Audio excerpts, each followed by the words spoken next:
Bom dia, nono ano. Quem fala aqui é o professor Ítalo de Geografia. Como eu falei com vocês na semana passada, que eu ia intercalar uma semana com o Google Meet, com as aulas no Google Meet, e a outra semana com as aulas gravadas, certo? Essa é a semana da aula gravada, certo? Hoje a gente vai terminar aqui o capítulo 4 e iniciar o 5. Bom, o que eu falta falar para vocês do capítulo 4? Da questão dos países da Europa Oriental. Os países da Europa Oriental, a gente pode destacar a Rússia, né?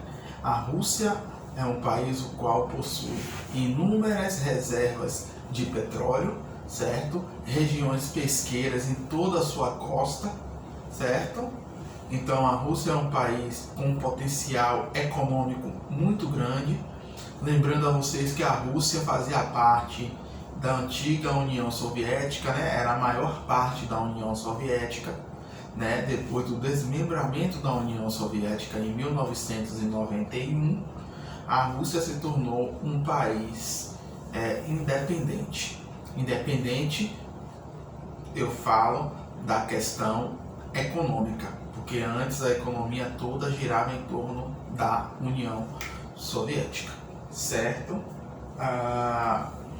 Algumas províncias, né, alguns países que anexavam a União Soviética, eles tiveram algum destaque, seja ele positivo ou negativo, né? E alguns países ainda estão com uma questão separatista, como a Ucrânia. A Ucrânia hoje vive uma guerra civil por causa de grupos que defendem a anexação do território ucraniano à Rússia, ou seja, incorporar a Ucrânia à Rússia, e existe um lado que quer que a Ucrânia continue separado da Rússia, certo? Principalmente ali na região de Donetsk, que é uma cidade ucraniana com grande influência russa, certo?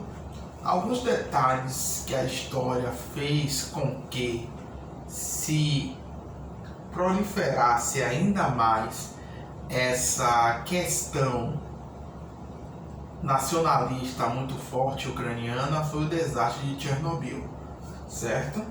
O desastre de Chernobyl em 1986 até hoje é o maior desastre em uma usina nuclear no mundo, certo? Então, isso fez com que os ucranianos, né, desconfiassem que os russos estavam por trás desse desastre. Estavam por trás como?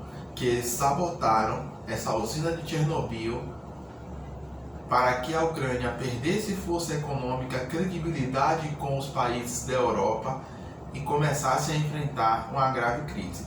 Se ela enfrenta uma grave crise, vai estourar uma guerra civil no qual os russos iriam apoiar aquelas pessoas que estavam a favor da incorporação do território ucraniano ao território russo, certo? A Rússia também tem a agricultura muito forte na área do chá, arroz, feijão, milho, trigo, enfim, os grãos, certo? Principalmente nas áreas ao sul da Rússia, ao norte nem tanto por causa do inverno rigoroso e da proximidade com o Círculo Polar Ártico, certo? A região da Sibéria ali não possui muitas áreas agricultáveis. Por quê? Porque o solo vai permanecer sempre congelado. É o chamado solo permafrost, certo? Que é o solo totalmente congelado que impede qualquer tipo de vida de nascer ali. Vamos lá? Então também existe países da Europa Central, né? Como a República Tcheca, a Eslovênia, a Eslováquia, que são países poucos falados na mídia mundial, na mídia europeia, porque são países de expressão econômica muito ínfima, certo? A gente tem ainda na questão da Rússia, tem Belarus, Moldávia, Azerbaijão, a Armênia, a Geórgia, que são países aqui, são países figurantes da União Europeia, mas não tem uma participação significativa neste grupo econômico, certo? Então, a gente pode também citar Polônia, Hungria, Romênia. São países que estão ali na União Soviética. Na União Soviética não, estou viajando. São países que estão ali na União Europeia, mas de certa forma são países que não são expressivos da forma que Inglaterra é, que França é, que Itália é, né? Que o poder de persuasão desses países são praticamente zero, certo? Então, a gente também, o Kosovo, gente, que é um país novo, e esquecendo de falar com vocês do Kosovo, que o Kosovo é um país independente, a independência dele foi reconhecida, se não me engano, em 2015 e 2016, certo? Mas ainda a União Europeia ela ainda não reconheceu totalmente o Kosovo.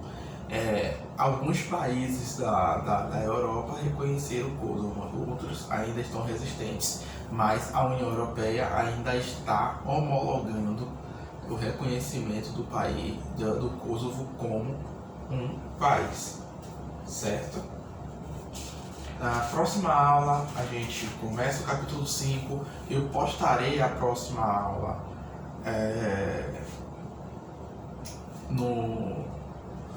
nessa semana, mais à tarde, né, como uma aula extra, certo?